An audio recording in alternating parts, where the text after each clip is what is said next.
संयुक्त राज्य अमेरिका ने जापानी शहरों हिरोशिमा और नागासाकी पर 2 परमाणु बम विस्फोट किए। बमबारी में 150,000 से 246,000 लोग मारे गए, जिनमें से अधिकांश नागरिक थे, और सशस्त्र संघर्ष में परमाणु हथियारों का यह एकमात्र उपयोग है। नागासाकी पर बमबारी और सोवियत संघ द्वारा जापान के खिलाफ युद्ध की घोषणा और जापानी कब्जे वाले मंचूरिया पर आक्रमण के 6 दिन बाद जापान ने 15 अगस्त को मित्र राष्ट्रों के सामने आत्मसमर्पण कर दिया। जापानी सरकार ने 2 सितंबर को आत्मसमर्पण के दस्तावेज पर हस्ताक्षर किए, जिससे युद्ध प्रभावी रूप से समाप्त हो गया। संयुक्त राज्य अमेरिका ने जापानी शहरों हिरोशिमा और नागासाकी पर 2 परमाणु बम विस्फोट किए। बमबारी में 150,000 से 246,000 लोग मारे गए, जिनमें से अधिकांश नागरिक थे, और सशस्त्र संघर्ष में परमाणु हथियारों का यह एकमात्र उपयोग है। नागासाकी पर बमबारी और सोवियत संघ द्वारा जापान के खिलाफ युद्ध की घोषणा और जापानी कब्जे वाले मंचूरिया पर आक्रमण के 6 दिन बाद जापान ने 15 अगस्त को मित्र राष्ट्रों के सामने आत्मसमर्पण कर दिया। जापानी सरकार ने 2 सितंबर को आत्मसमर्पण के दस्तावेज पर हस्ताक्षर किए, जिससे युद्ध प्रभावी रूप से समाप्त हो गया।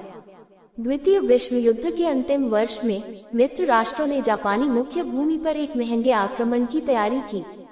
इस उपक्रम से पहले एक पारंपरिक बमबारी और अग्नि बमबारी अभियान चलाया गया था, जिसने 64 जापानी शहरों को तबाह कर दिया था। यूरोपीय रंगमंच पर युद्ध तब समाप्त हुआ जब 8 मई 1945 को जर्मनी ने आत्मसमर्पण कर दिया और मित्र राष्ट्रों ने अपना पूरा ध्यान प्रशांत युद्ध पर लगा दिया। जुलाई 1945 तक मित्र राष्ट्रों के मैनहट्टन प्रोजेक्ट ने 2 प्रकार के परमाणु बम बनाए थे। लिटिल बॉय, एक समृद्ध यूरेनियम बंदूक प्रकार का विखंडन हथियार, और फैट मैन, एक प्लूटोनियम विस्फोट प्रकार का परमाणु हथियार। यूनाइटेड स्टेट्स आर्मी एयरफोर्स के 509वें कंपोजिट ग्रुप को बोइंग B-29 सुपरफोर्ट्रस के विशेष सिल्वर प्लेट संस्करण से प्रशिक्षित और सुसज्जित किया गया था और मारियाना द्वीप समूह में टिनियन में तैनात किया गया था। मित्र राष्ट्रों ने 26 जुलाई 1945 को पोट्सडैम घोषणा पत्र में शाही जापानी सशस्त्र बलों के बिना शर्त आत्मसमर्पण का आह्वान किया, जिसका विकल्प शीघ्र और पूर्ण विनाश था। जापानी सरकार ने अल्टीमेटम को नजरअंदाज कर दिया। बमबारी के लिए यूनाइटेड किंगडम की सहमति प्राप्त की गई थी, जैसा कि क्यूबेक समझौते द्वारा आवश्यक था, और 25 जुलाई को जनरल थॉमस हेनरी, संयुक्त राज्य अमेरिका की सेना के कार्यवाहक प्रमुख द्वारा आदेश जारी किए गए थे, हिरोशिमा, कोकुरा, निगाटा और नागासाकी के खिलाफ परमाणु बम का इस्तेमाल करने के लिए। इन लक्ष्यों को इसलिए चुना गया क्योंकि वे बड़े शहरी क्षेत्र थे जिनमें सैन्य रूप से महत्वपूर्ण सुविधाएं भी थीं। 6 अगस्त को हिरोशिमा पर एक लिटिल बॉय गिराया गया था। 3 दिन बाद नागासाकी पर एक फैटमैन गिराया गया था।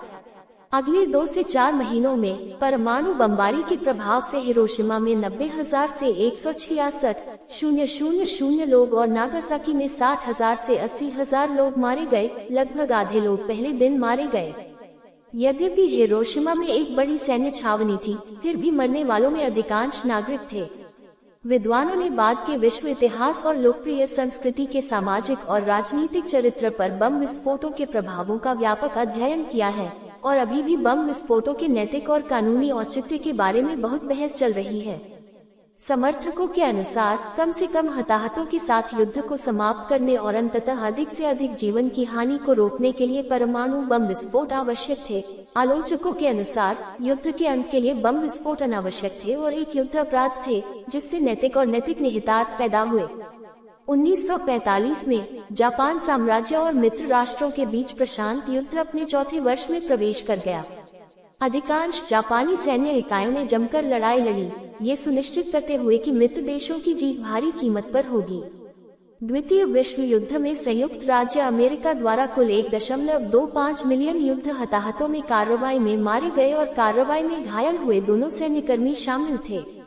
लगभग 10 लाख हताहत युद्ध के अंतिम वर्ष जून 1944 से जून 1945 के दौरान हुए थे।